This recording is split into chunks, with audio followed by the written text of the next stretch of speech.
If I could persuade you to believe what tonight I hope I will try to, your entire world would change. You hear the word God, the word Jehovah, the word Lord, the word Jesus, the word Christ, and you think of something other than yourself. One that is greater, one that you would worship. Tonight it is my purpose to show you that God and the I of man are one. When you say I am, that is the God of Scripture. Confined as you are, you think, how could it be? God created the universe and sustains it. And here I am, like a little worm, 10 years, and then I vanish. But now let us turn to Scripture. We turn now to the 16th chapter of Matthew. And the question is asked of the disciples, the followers, those who have heard him. And he said to them, who do men say that the Son of Man is? And they reply, well, some say John the Baptist, come again. Others, Elijah. Others, Jeremiah, or one of the prophets. And then he said to them, but who do you say that I am? And the spokesman called Peter answered and said, thou art the Christ, the Son of the living God. And he said to him, blessed art thou, Simon Barjona, for flesh and blood could not have told you this, but my Father who is in heaven. So here he equates the Son of Man with the eye of man, not the organ that sees or through which you see, but your sense of awareness that I am this. When you are aware of being, your consciousness, your human imagination. So he equates the two, the Son of Man spoken of in the Old Testament and brought forward into the New is nothing more than the eye of man. And he calls it the Christ and defines Christ as the Son of God. Now we find Christ being defined in the New Testament as the power of God and the wisdom of God. So the eye of man is the power of God and the wisdom of God. If man does not know it, well, then he will not exercise that power. He will not exercise that wisdom. So tonight I am trying to persuade you that when you say I, before you say anything, that is the power and the wisdom of God. You can't separate the power of God and the wisdom of God from God.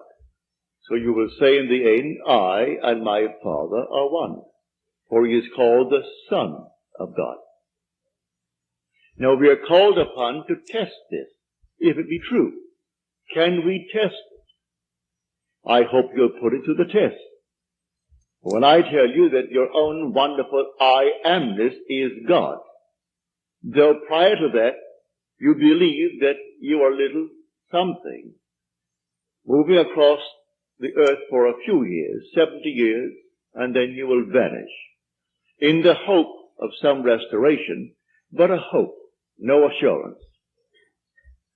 But now I'm going to tell you that you really are God.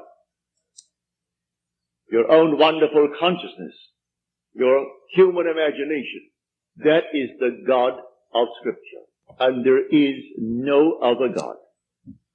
Imprisoned as you are in these bodies of flesh, you did it for a purpose. Now let us see what it tells us about this Son of Man that is now equated with the I of man. No one has ever ascended into heaven but he who descended from heaven, the Son of Man. You'll read that in the 3rd chapter, the 13th verse of John. So here we find you are a pre-existent being. No one can ascend into heaven but he who descended from heaven, the Son of Man. Your ascension in the next verse, the 14th verse, is showing you how you ascend.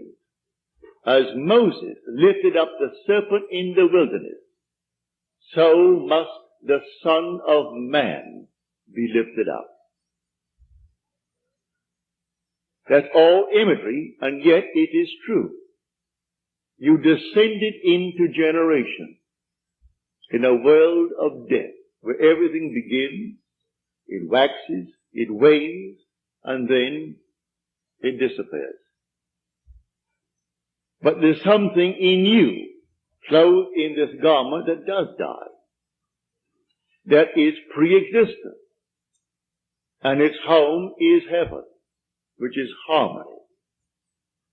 You gave it up completely. You aren't pretending that you're a man. You descended into man. You became man. With all the weaknesses, all the limitations, all the restrictions of man, to experience this world of death and decay. There will come a moment in time that you will ascend from this restriction, taking with you the experience that is yours because of this restriction.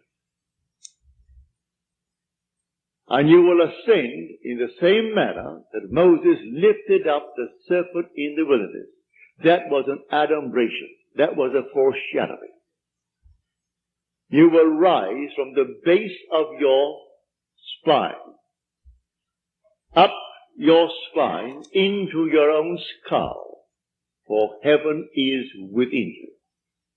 And you will rise like a fiery serpent, without any loss of identity. The form you wear, I hesitate to describe it.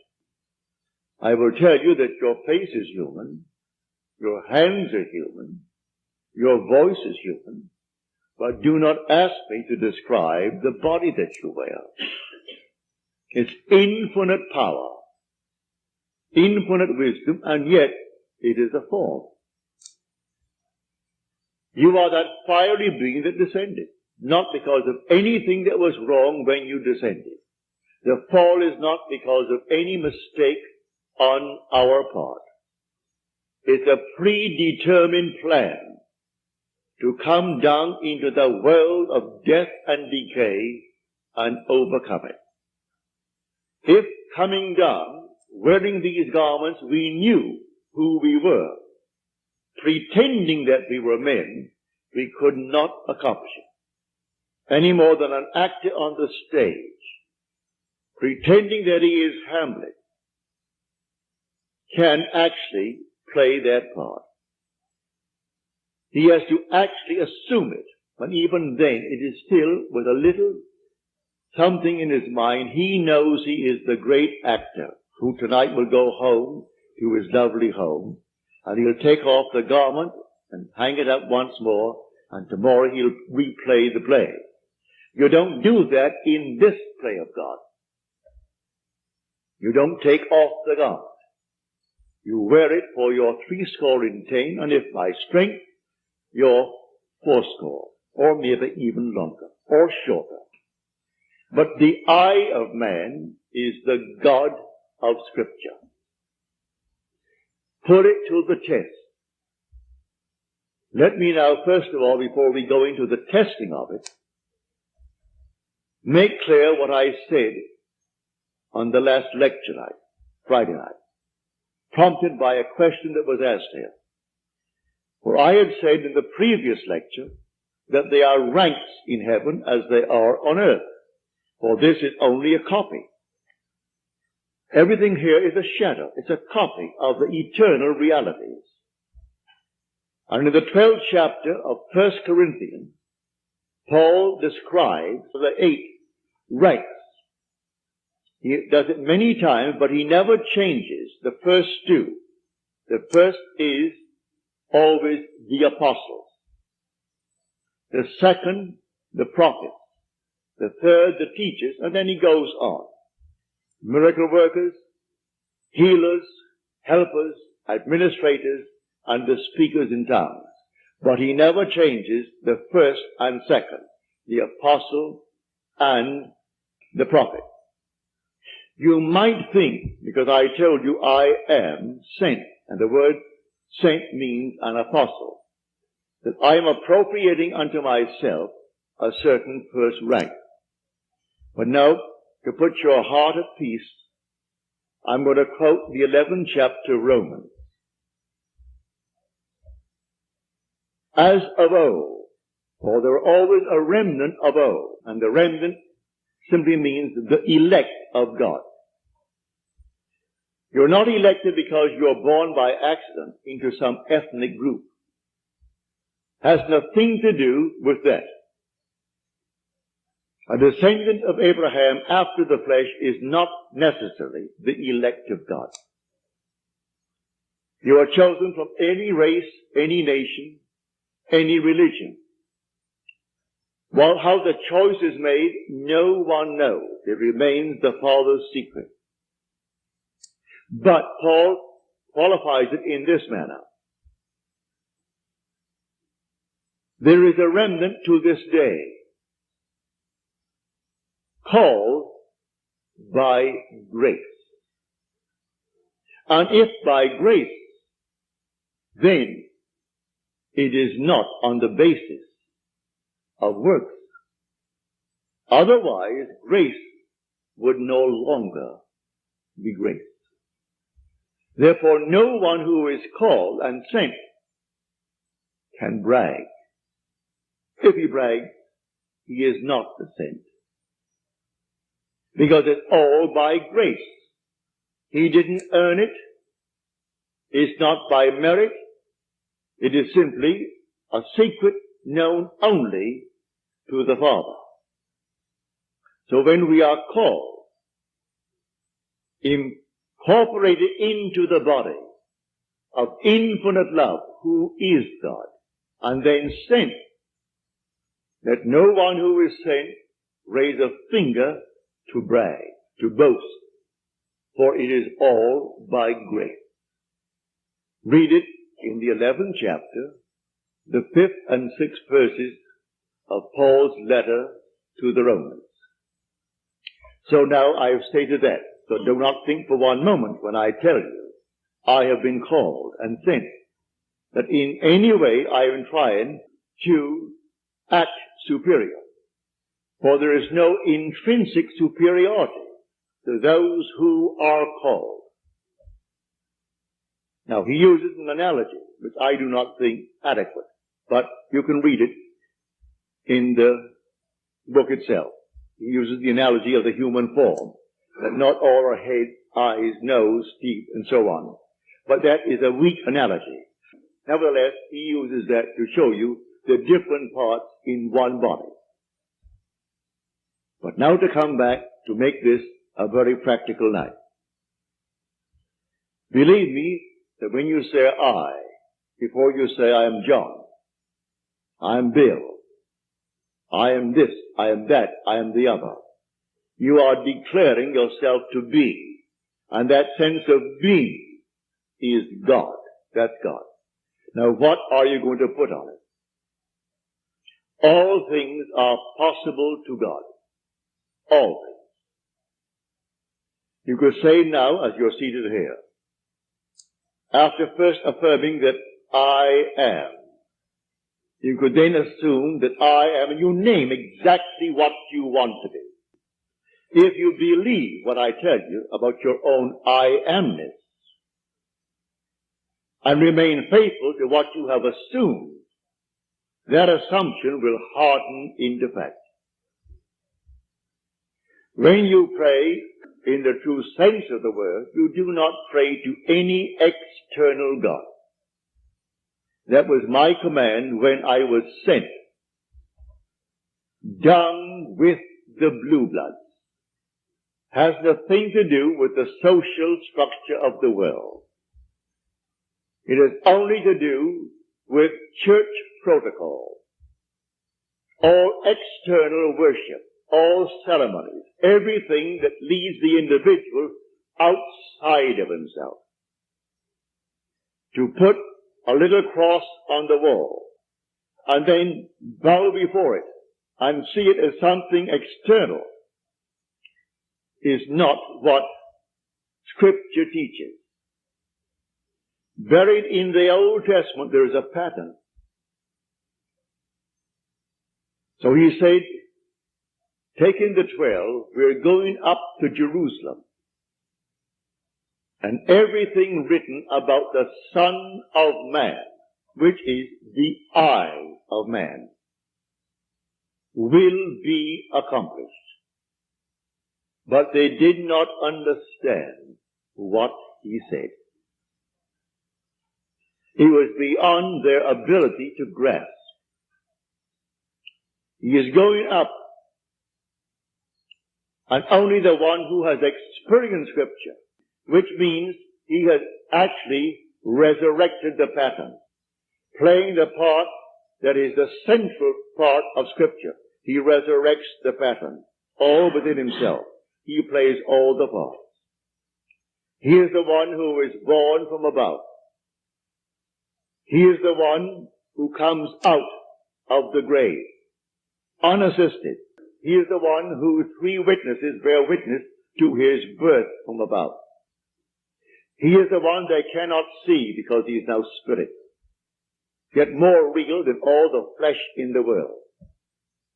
He is the one who actually sees his son, David, and David calls him father, and he knows he is David's father. And David knows that he is his son. He is the one whose temple, the body, is split into from top to bottom.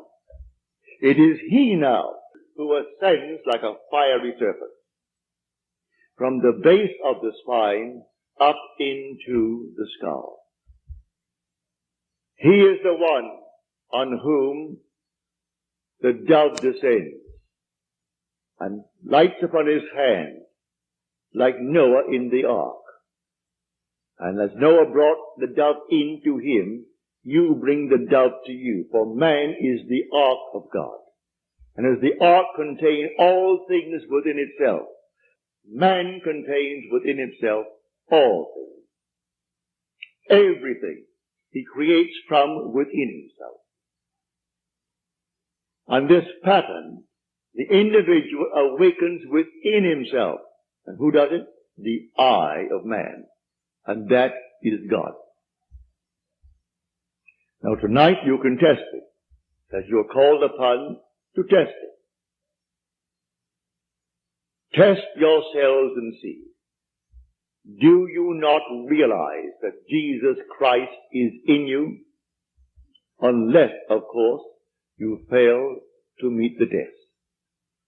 Examine yourselves to see whether you are holding to the faith. What faith? To have someone tell me that I am a Christian, or I'm a Jew, or a Mohammedan, and holding to that faith that they talk about? No. The faith that I'm talking about tonight. That your own wonderful I amness is God. Test it to see if you're holding to that faith. If you're holding to that faith, and all things are possible to God, you should be able to prove it in the testing. She's not here tonight. She promised she would write me a letter, having told me the story on Friday. But I know she finds it difficult to express herself in writing. She can paint and paint and paint, and do all kinds of lovely things in painting, drawing. And when I say to her, please write it that I may tell it to my audience before I close, for I have no future plans after I close on the 29th. So I would like to share your experience with them, to encourage everyone in this world to do what you did. Well, the letter didn't come. I can see her struggling over one page and rubbing out a line because she didn't spell the word correctly and going over the next one. But she can take a piece of canvas, a piece of paper, and do miracles with it. But because she's restricted in writing a letter, she didn't send the letter. But the essence is this. She is now a divorced girl with a little boy. Handsome little fellow. Well, when you're living alone and you need money and you have a child to support and you have a home, all the things, and the money isn't coming in, then you're up against it. So she said, I blew my top, as you're told in the Psalms to do. She said, then I applied this principle, and I assumed that I had exactly what I need plus and plus. Then I got a call from First National City Bank of New York City. Now that is the second largest bank in our country. Bank of America comes first, they are second, and Chase Manhattan is third. Given me an order. She has no agent. This is an unsolicited statement. An order for $5,000, which she can execute and deliver within a month. Well, the First National City Bank of New York is not going to be hard-pressed to pay her immediately $5,000.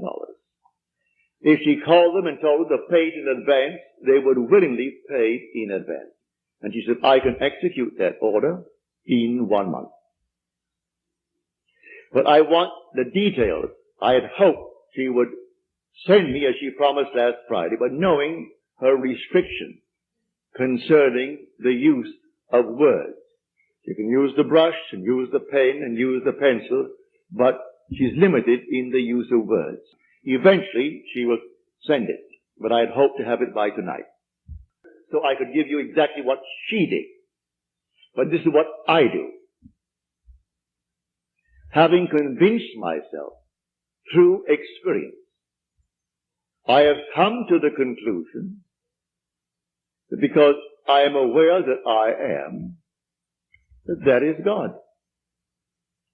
For if by him all things are made, and without him is not anything made that is made, and I start from scratch, only imagining a state, and then I boldly assume that it is real, that I am actually experiencing that state now.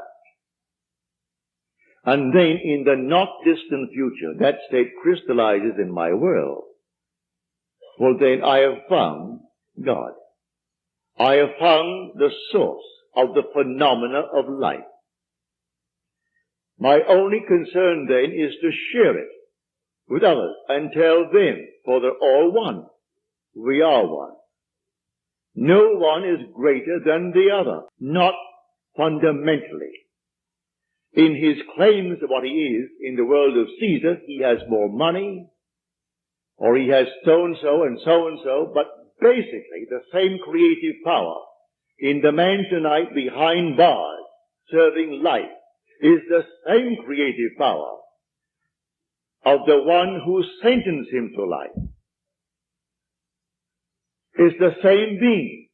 There is only one God. Hear, O Israel, the Lord, our God, the Lord is one. And the word translated, the Lord, is Yod He Vav He. Properly translated is I am. When you go unto the people of Israel, and they ask you, what is his name? And you claim that the God of Abraham, and the God of Jacob, and the God of Isaac sent you. You say unto them, I am has sent me. That's my name forever. And by this name I shall be known throughout all generations. But man finds it difficult keeping the tense And so he speaks of thou art, or he is. And he never actually comes down to the fundamental and knows that I am. I am the cause of the phenomena of my life, good, bad, or indifferent. I have to live with it and change my assumptions if I would change the world in which I live. But now, can I help a seeming other? I say you are myself pushed out. Can I help another? Yes, because there's only one. If your request of me comes within the framework of the golden rule, something that I would like done to me, then I can willingly help you. If you ask of me that which does not come within the frame of the golden rule, do not ask it of me.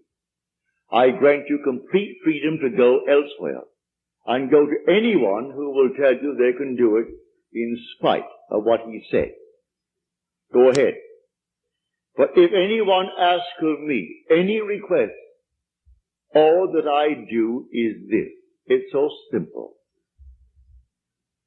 We are told in Scripture, whatever we ask of him, knowing that he hears it, it shall be done for us. If we know he hears it. Well, can you imagine you seated here on the surface of your being, a rational being, knowing something that the depth of your own being that encompasses you doesn't know? So you know, and you think, well, he doesn't know. Well, read that in the story of Ezekiel. You'll read it in the 38th chapter. And these are the elders of Israel that went into the dark room. And they are carving on the walls all gruesome things. And they said within themselves, the Lord does not see us. And the Lord is speaking to his prophet Ezekiel. And he said, the elders of Israel say that I do not see them. And watch what they're doing. Making all these abominable things within the great cavern. They will all reap them. Because I see everything that the elders of Israel see. But they think because it's dark and it's a cavern, no one knows what he's doing. That God doesn't know it. I've said time and again, there is no fiction in this world. You might have heard the story, and you read the story, concerning the seajacking of the Queen Elizabeth. You might have read the article in Time that some girl at Hunter College wrote that story in detail. And she was so shy when it came to the point to be read, she could not read it. She's a shy, sweet lady with a gift of writing.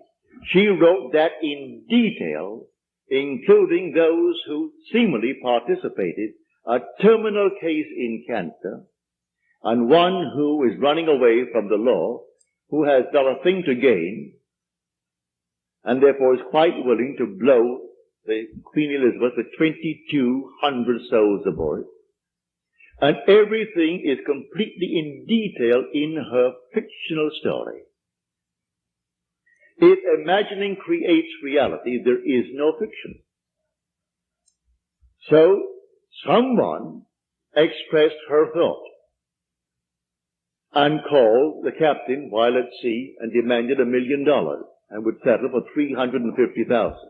Well, it must have cost them, I should say, more than $1 million to stop that huge hulk in mid-Atlantic and then feed 2,200 people 4 times a day for the extra meals that they would have coming to them.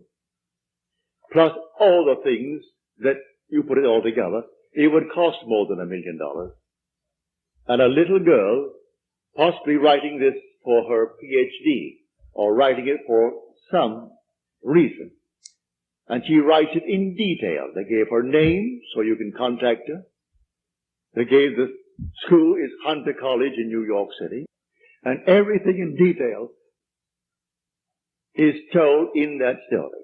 So I tell you, you sit down and write fiction. Need not put it down. My friend wrote fiction. She had a large sum of money coming in. And she went to town within herself, and she wrote in herself, and blew her top, as it were.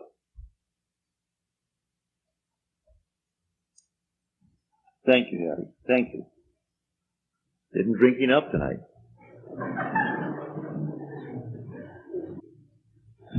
So she, in the depth of her own being, conjured the sum of money that she needed.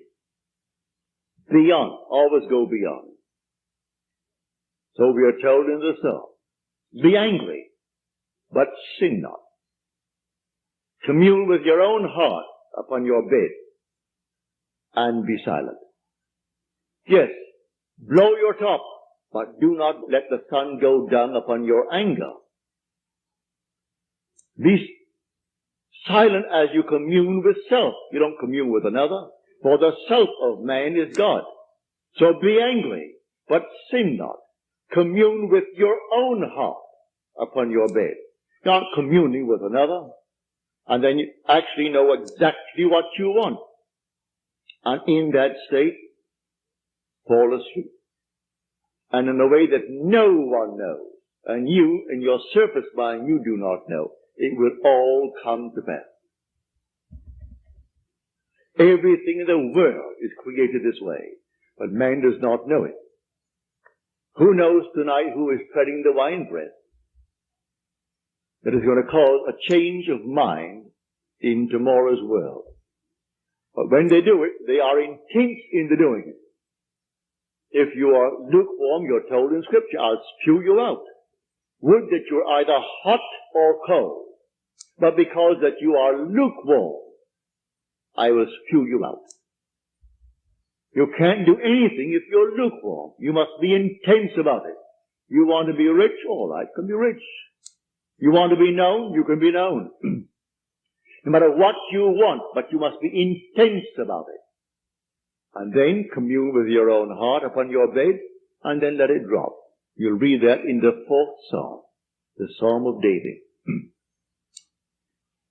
So I say to everyone here, believe me, your own wonderful I amness, your consciousness, your wonderful human imagination, that is God.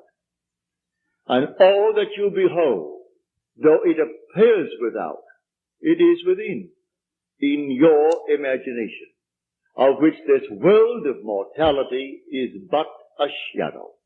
So you can change the shadow if you change the object, for you are the light. He said, I am the light of the world. Change the object that you're holding within yourself and identifying yourself with it. Change that object, you're light enough, and you'll cast a new shadow upon the world. So you say, I am, and you name it. And then you say, I am unemployed. No, I am gainfully employed. Making more than I've ever made before. Don't ask yourself how, why, and through whom. That is not your conscious reasoning mind's concern. If you take the intellectual background, the educational background of those who are making top money in the theatrical world, I doubt that they could pass any college examination. I don't think they could pass any entrance examination to college. Yet they're making $1 million, $2 million a year. Do you think Bob Hope could pass today's examination for entrance into college? Well, all of his material is written for him anyway. Can't even write that. But he has millions, all right, because that's how he dreamt. May I tell you? I know the background of the man. A friend of mine who is now gone from this world played in vaudeville with him. And he would borrow from my friend every week a sum of money because he had to go to that post office and buy a postal money order and send to his bank. He borrowed money that was interest-free, because he was sending in money that was not interest-free. He had to send a certain sum of money every week, and he would send it into his account. And borrowed from my friend Harry Webb, who had a band, and they played together. Not in the same act. Harry had his own act. He has a small band. And Harry was the outgoing personality who didn't care about money, and so he wanted money. Hope wanted money. He would loan him the money. He always paid it back the next week and borrowed it again, because he had to have so much in that bank every week. And when they would go into a restaurant and food was left over, like bread and butter, who took it all home? Bob Hope. Bob took all the buns, all the rolls, all everything that was there uneaten. He paid for it, and you paid for it. You don't want it, Harry, do you? No. All right, so he took it home. So he has 400 million, so they claim. That was his goal in life. If that's your goal, have it. I speak of another goal. The goal of awakening to who we are. When man awakens from this dream, the whole vast world and all that it contains is as nothing to the being that you are. You came down from heaven, where the whole is yours. As you're told in the 50th Psalm, if I were hungry, I wouldn't tell you, for the world is mine, and all within it. The cattle on 1,000 hills are mine. So why should I tell anyone of my need when it's all mine anyway? I would slay and eat. When you awaken, you don't ask anyone if you awaken from this dream of life. But while you're in it, all right, we're one. This little hand of mine, if it begins to itch here now, it's easier for me to take this hand that is not attached to this and scratch it, than to try to bend this thing out of shape to scratch the back of it. I could rub it here, but why not? This is easier. And take a part of my own being to ease the itch. We're all one pushed out. So you can do it. Ask anyone that you trust. May I tell you, he isn't, if he knows how to pray, he isn't going to burst any blood vessel. He isn't going to get down on his knees and pray to any external God if he knows how to pray. He isn't going to beg of anyone in this world. What he will do, he will simply represent you to himself as one telling him that you have what you asked of him. And when he is satisfied that you told him that you have it, don't ask the second time for the same thing, because he is not going to listen to you.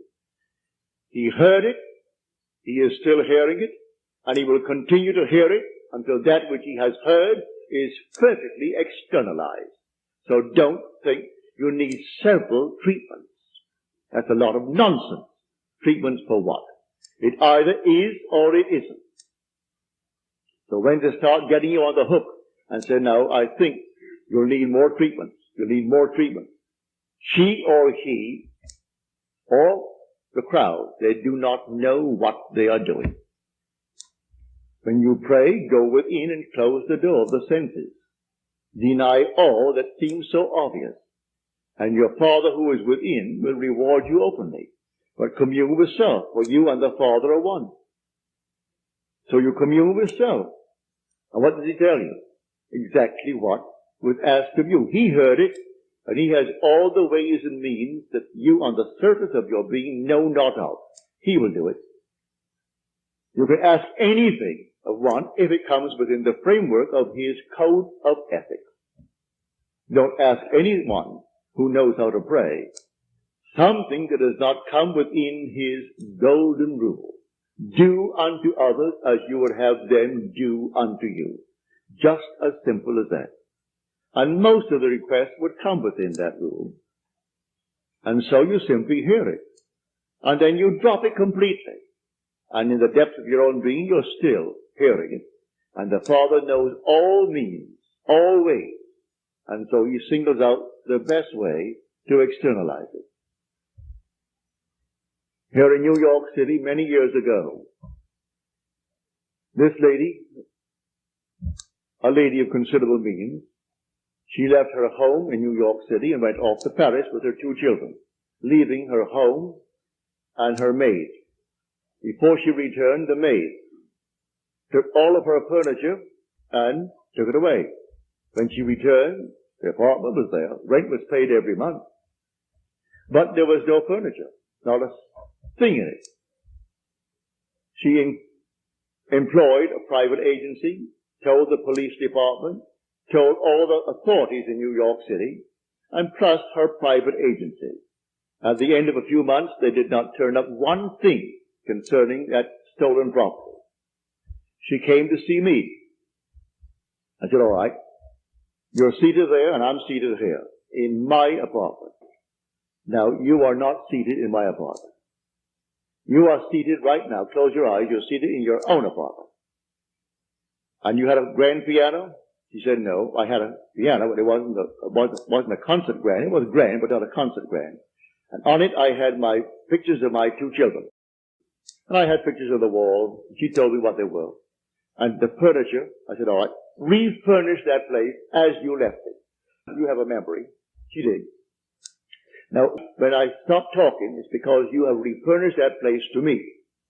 Now you're going to go in and you aren't going to see your apartment from my apartment. You're in your apartment.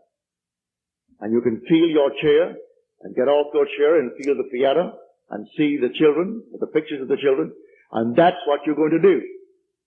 She agreed she would do it. And then we simply broke the spell. What did it take? 2 minutes? 3 minutes? That week, she went to her bank on Madison Avenue.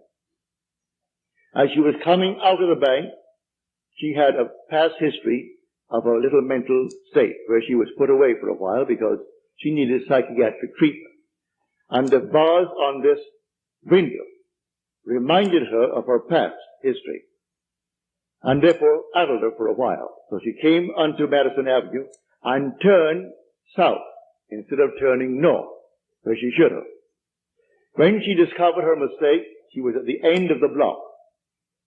When she got there and discovered her mistake, she looked down, and 2 very familiar ankles were standing right before her. She came up to the face, that's her maid. And the maid spotted it and started to scream. She went over to the maid and grabbed her before the light changed and hailed the oncoming taxi and said, you're taking me right now. And the maid, who could have killed her, she was so big and strong, was so reduced to impotency because of the discovery. And the maid took her to the place where she had stored that furniture. She said, I'm not bringing action against you. I want my furniture.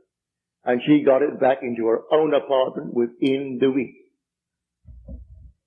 A seeming mistake was the way the Father laid her.